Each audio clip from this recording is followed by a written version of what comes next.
Sir, হ্যাঁ, কি হয়েছে বলো। স্যার আমি খুব অভাবে আছি। আপনি যদি আমার কিছু টাকা দিতেন তাহলে আমার অভাবটা কেটে যেত। অভাব? অভাবের কথা যদি বলো তাহলে এই পুরা কারখানার সবচেয়ে অভাবী লোক হলো আমি। স্যার আপনি এগুলি কি বলতেছেন? কারখানায় যত শ্রমিক আছে সব শ্রমিকের চাইতে টাকা পয়সা দ্বন্দ্ব আপনার অনেক বেশি আছে। সবার মিলে যা আছে তার চাইতে ডাবলের ডাবল আপনার আছে। আমি সবই বুঝলাম যে আমার সবকিছু আছে, টাকা পয়সা, গাড়ি বাড়ি, ধন দৌলত সবকিছুই আছে, কিন্তু সমস্যাটা কি জানো? আমার সুখ শান্তিটাই নাই। আছে শুধু আমার হাহাকার আর মাথা ভরা টেনশন। সুখের চিন্তায় দৌড়াইতে দৌড়াইতে আমার চোখের নিচে কালো দাগ পড়ে গেছে। কিরে মামা, তুই তো আজকে আমার সালাম দিলা না? মামা আসসালামু আলাইকুম।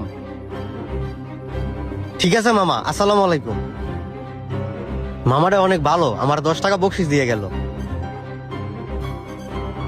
স্যার টেনশন কিন্তু আমারও আছে, কিন্তু আপনার মতো আমার এত টেনশন নেই। দেখ, এমনিতে মাথাটা নষ্ট আছে, আর মাথা নষ্ট করিস না। এই মালের শিপমেন্ট আছে, তাড়াতাড়ি কাজ কর। চুমকি চলেছে একা পথে, সঙ্গী হলে দোষ কি তাতে? হার মেনেছে দিনের আলো, রাখলে লাগে তোরে আরো ভালো। চুমকি চলেছে একা পথে। এই, তোমার মনে এতই রং লাগছে আর এত খুশি আর এত জোরে জোরে গান গাইতেছো, ব্যাপারটা কি? তুমি এত জোরে জোরে গান গাইতেছো আর তোমার মনে একটুও দুঃখ নাই, একটুও হতাশা নেই? না স্যার, আমার মনে কোনো দুঃখও নাই, কোনো কষ্টও নাই, কোনো হতাশাও নাই। আলহামদুলিল্লাহ, আপনি আমার যে টাকা বেতন দেন তাতে আমার সংসার সুন্দরভাবে চলে। আল্লাহর রহমতে আমার দুঃখ কষ্ট কিছু নাই। এই ম্যানেজার, ম্যানেজার এদিকে আসো। জি স্যার, এখানে কিছু হয়েছে? আমার টাকা পয়সা, ধন দৌলত, বাড়ি গাড়ি আমার কাছে সবই আছে, কিন্তু আমার সুখটাই নাই।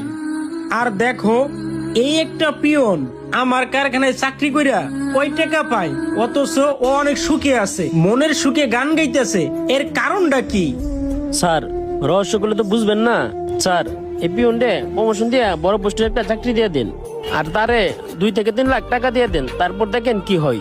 ইস, 2 থেকে 3 লাখ টাকা, লাইফটা তো আমার পুরাই সেটেল হয়ে যাইব। নতুন একটা শার্ট কিনবো, নতুন একটা প্যান্ট কিনবো, চুলে জেল মারবো, পুরা গেট আপই চেঞ্জ করে ফেলবো। 2 থেকে 3 লাখ টাকা না, আমি ওরে আরো বেশি টাকা দিয়ে দিব। আল্লাহ, স্যার এটা কি কইতাছে? আরো বেশি টাকা দিব? কিন্তু ওই যে এত সুখে আছে, এই রহস্যটা আমার জানতে হইব।